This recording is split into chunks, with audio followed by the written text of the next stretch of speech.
Okay, this will probably be my last video on this section of true conservatism. And the reason is because this is really where it all wraps up. This is mystery number 8 on conflicting principles and their resolution.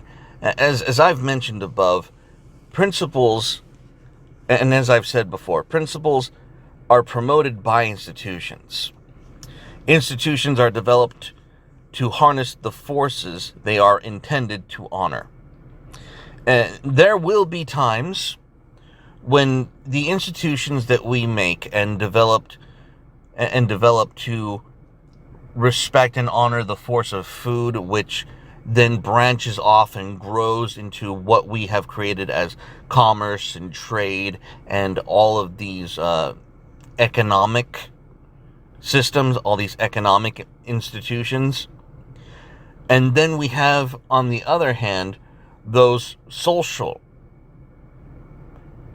institutions that we've made, like marriage, the church, the court system to some extent, that we have created to honor the forces of the family. You know, thou shalt not kill, it doesn't really serve the food aspect, it serves the family aspect.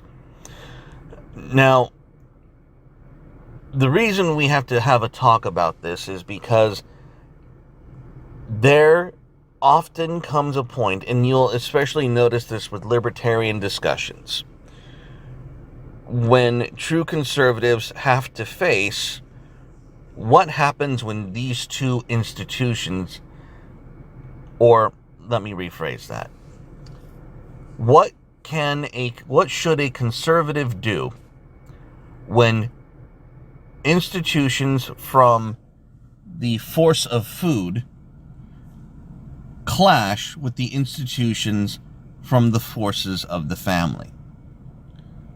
Which institutions deserve the most preference? Which force do we choose to prioritize?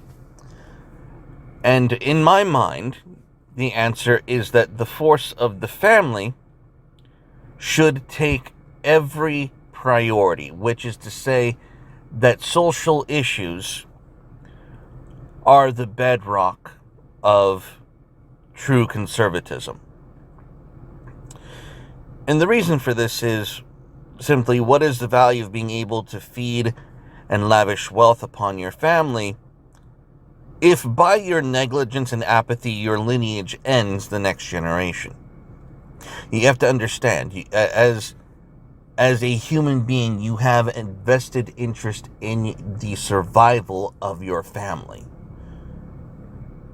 In fact, most wealth that the upper middle class and the upper class, the lower upper class, if I can put it that way, enjoy, comes from generational wealth. It comes from families staying together and moving one another into upper echelons of power. They're able to start up businesses for one another far easier, and through this pass down of knowledge and wealth and opportunity, families are able to raise themselves to higher positions. If you work hard your whole life and your family just falls apart the next generation, you can't do that. That's not going to be possible for you. Inflation, starvation, and hardship is preferable to extinction, no matter what the soft modern nihilists proclaim. And what I'm really trying to say there is, it doesn't matter if you can get the cheap Mexican from across the border if your son is starving for food with no job. And even if it's not your son personally, surely there is someone in your own community that is in dire need. This is why, when it comes to things like immigration, we ask ourselves, oh, should we be, anarcho-capitalists, just, accept anyone who comes over the border, or should we actually have some form of familial national preference? The answer is obviously you have a national preference. You choose the force of the family over over the raw forces of the food.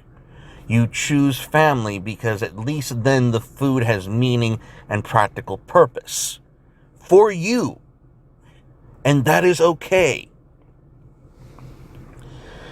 And here,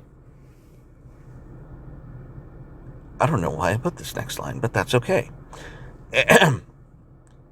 A true conservative, in conclusion, seeks to give preference to their family, blood, lineage, national identity, and so forth, above the economic. They put all of that above because the economic, the food serves the family. The family doesn't serve food. The family doesn't worship the food. The food fuels the family, not the other way around. So it makes no sense for a true conservative to put these alleged economic pure principles and place them above his own social needs and supremacy. You should be angling to put your family and your clan and your tribe in the most optimized position for your own stability, for your own happiness, for your own prosperity. This is where it's at. And so, I know why I put this line in here now. It reads, "Nature does not care if you are depressed. It is only interested in your will to survive and reproduce." And the reason I put that there is because I've noticed a lot about libertarians complaining that having families and putting up with the drama, putting up with their siblings, putting up with their parents is so wildly inconvenient. They just want to go off and do their own thing, or they want to be that, they want to have the Playboy style and, live their best lives, or, the women who want to not genetically contribute to the human family, passing on the gift of, there is such a selfish nihilism in living this wonderful life.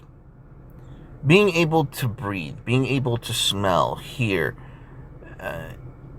even just the sensation of eating food. Being able to participate in this life. Imagine having all of that and then saying to yourself, this isn't worth passing on. That whole concept just boggles me. I cannot imagine someone so ungrateful, so nihilistic, that they look at the beautiful world and wonderful experiences that they have and just say, it's not worth it. I've done it. All of existence should end with me. I am the product of millions of years of evolution. This is it. This is the end. Goodbye. And that to me is unwholesome and degenerate. And that is why true conservatives should always put the forces of the family above the forces of the food, and that reality should trickle down through every institution and principle we claim to hold dear. That is my resolution to the problem.